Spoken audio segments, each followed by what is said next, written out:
Hello. In this final segment, we will be reviewing key components of our overall analysis that have helped us to formulate our suggested strategies. We will be discussing the pros and cons of our top 4 potential strategies and then determining the number 1 best strategy that GoPro should invest into. Based on the evaluation of GoPro's business strengths, weaknesses, opportunities, and threats through the IFE, EFE, and SWOT, there are a few recommendable strategic solutions. Each of these suggestions was crafted with a recognition of the limitations in the market, as well as the 5 C's, STP, and 4 P's of GoPro's marketing mix. First, GoPro can lean into the strength of their brand to increase their chances of signing government contracts for police and military body and patrol car dash cams.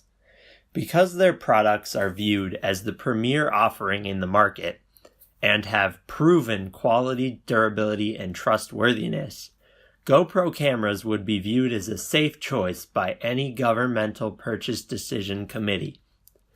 Also, the simplicity of use and the ability to stream footage back to headquarters through reliably secure channels would surely appeal to these groups. By gaining these sizable and stable contracts, GoPro would have a guaranteed revenue stream over the next few years that would grant them a definite competitive advantage monetarily over competitors. In turn, they could then reinvest into the business to stay innovative. The risks with this new market are long-term issues. Depending on the nations that they align with and in what capacity, GoPro could face conflicts of interest when supplying multiple parties. They may also alienate some potential customers who are politically opposed to countries or agencies that GoPro serves, painting the GoPro brand in a negative light to that segment of the public. Second, they could use any unbudgeted working capital to dedicate it to improving their research and development department.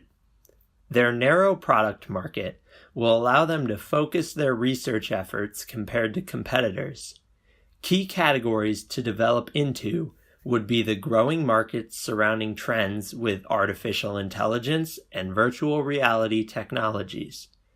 With quick and thorough development, GoPro has the chance to patent technologies that would ensure differentiation and thereby market share.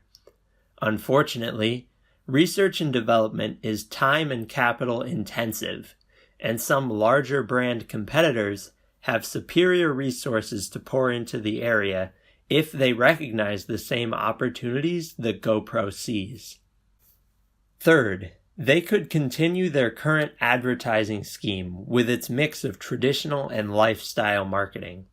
This is a good option because their marketing has proven itself to appeal to their target market, and it is unlikely to violate turbulent regulations and guidelines on the market that competitors using different approaches would be less conveniently situated to maneuver without major reworks of their systems.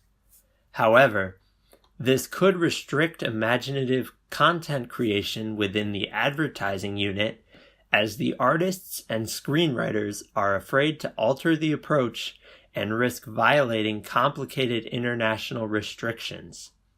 Finally, if GoPro feels that the threats of competitors and the economic landscape become too complicated for a sustainable market given their limited scope, they should consider entering into a partnership with a larger, more diversified brand that could use the power of the GoPro brand to bolster their own action camera division.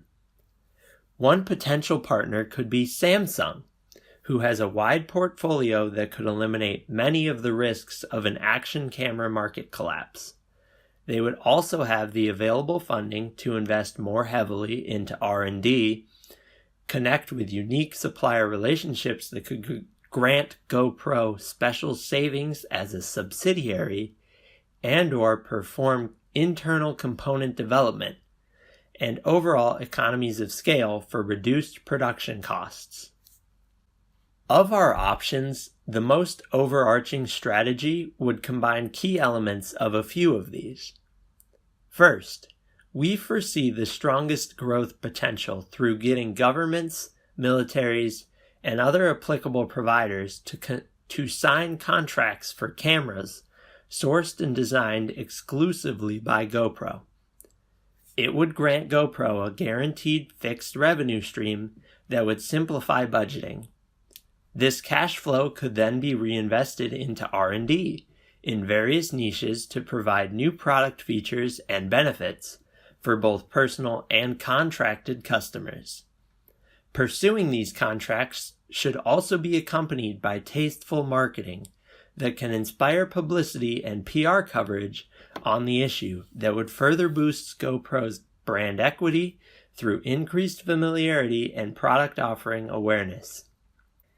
In conclusion, it is true that GoPro has underperformed initial expectations since their IPO in 2014, but that does not immediately equate to a sinking ship of a business. Their business model needs to mature with the industry, and due to the increased competition and decreased profit margins, the opportunity to learn from mistakes is not as great as it once was. If GoPro focuses their approach on long-term growth, they can reinstate themselves as a profitable and innovative company.